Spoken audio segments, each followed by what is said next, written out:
Today, we will talk about XLM and Velo, which are up about 25 and 35% in just about a week now, and how each of them come out of the PayPal mafia, which also include heavy ties into Stripe, which will come into play here today. And that is because of Paxos integrating with Stellar to increase institutional adoption of stablecoins. Stellar has participated in a closed-door roundtable discussion with people out of Amazon, Stripe, and Paxos to discuss the next wave of stablecoins and their transformative impact. Just as we have institutional indications that the stablecoin transaction volume is expected to triple from about 4 trillion to over 12 trillion in the next 6 to 12 months. And we will also introduce another Paxos announcement around tokenized gold.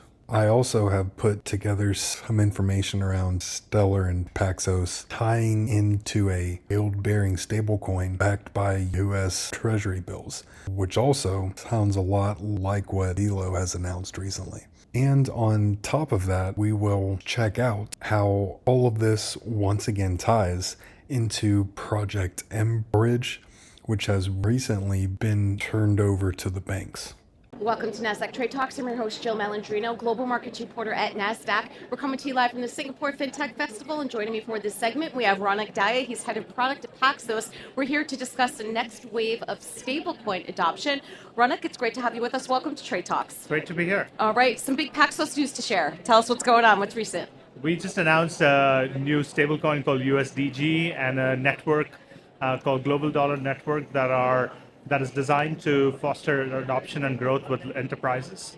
The thesis is that stablecoins are the next wave of money movement and digital payments. And today, stablecoins don't align incentives with enterprises, don't provide the right regulatory sort of protections or the experience needed for the next wave of adoption of actual money movement. And we designed a stablecoin that is regulated under the MAS's upcoming prudential regulation of stablecoin issuance, and combine that with a network of some of the largest players in the space, including Kraken, Anchorage, Nuvei, Robinhood, and others to the table, such that we're incentivizing and rewarding adoption of stablecoins. The announcement was first talked about at Stellar's 2024 Meridian conference, where it was called out as an exciting addition to the Stellar ecosystem and will increase the adoption of tokenized assets. Paxos recently talked about its USDG stablecoin with Singapore's DBS Bank, where it will be compliant with their regulatory framework, and they call out how they got approval to issue stablecoins from the Monetary Authority of Singapore already, which is a huge connection into Project mBridge and Stellar. Velo also has a lot of ties into Project mBridge in Singapore because of its own ties into the institutions who were involved in Project mBridge. On November 4th of 2024, Paxos officially kicked off the Global Dollar Network and the USDG, where they are once again referring to compliance with the MAS.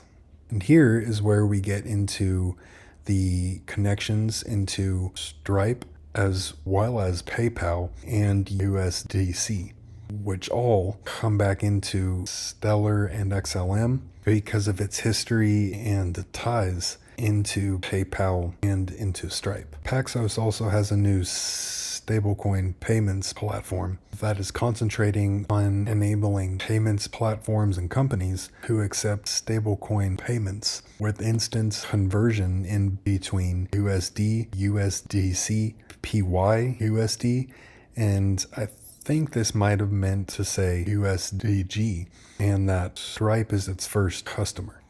Paxos has also put out an article talking about misconceptions around stablecoins. And I don't really have to talk about them a whole lot because there's not really a lot in here that's not pretty obvious to people who actually pay attention to not only how crypto actually operates, but to the enterprise and institutional ties that require 100% compliance. Paxos is also tokenizing gold. And here is its page on their site, which is called PAXG. That is advertising its zero on-chain transfer fees. And it is a physical gold-backed coin that has its physical gold custody held in LBMA vaults. In its comparison to other sorts of electronic products, it is also advertising how it doesn't have any custody fees. And PAXG has officially hit over $500 million in terms of its market cap. Tokenization of gold is always an interesting topic, especially when we're talking about projects that have ties into XLM, Velo, or even XRP, because each of those have a ton of individual ties into Project mBridge. In a recent video, I talked a lot about Standard Chartered and its own ties into Project mBridge and Stellar. And it pretty much revolved around Standard Charter's Libera tokenization platform, which was born out of its participation in the MAS CBDC challenge, which once again ties heavily into Project mBridge.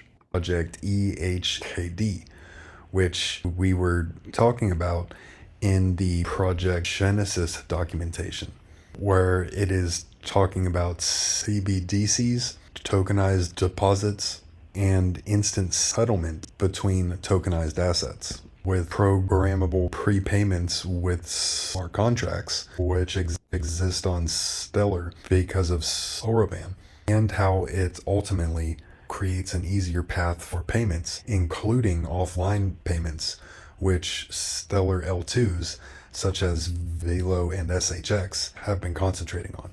The EHKD is connected to the USD.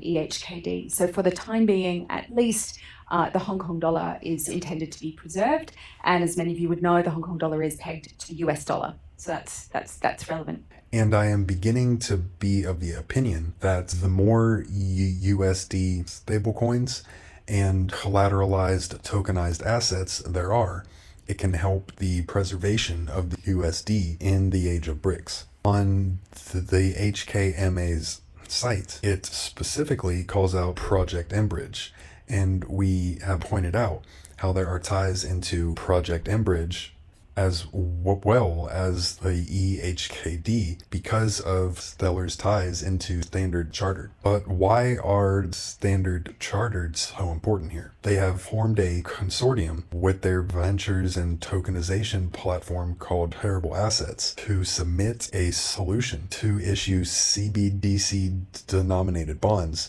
to retail investors in small amounts.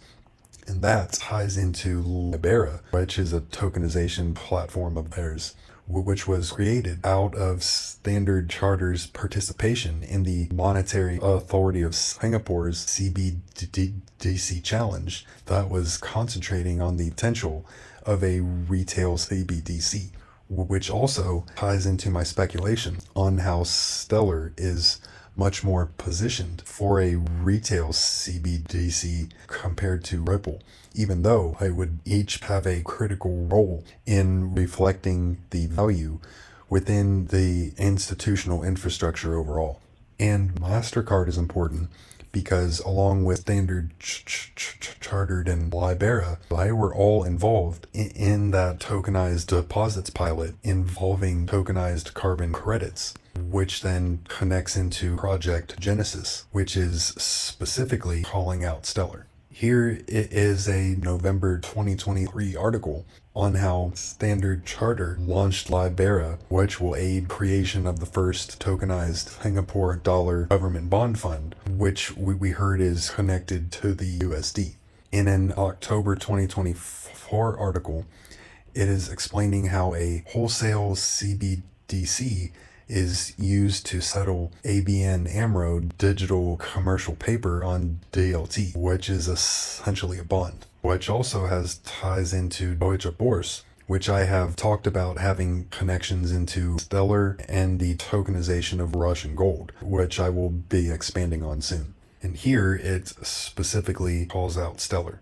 In an older article on the topic, it is explaining how they have been working on it for about a year and a half, at least at this point.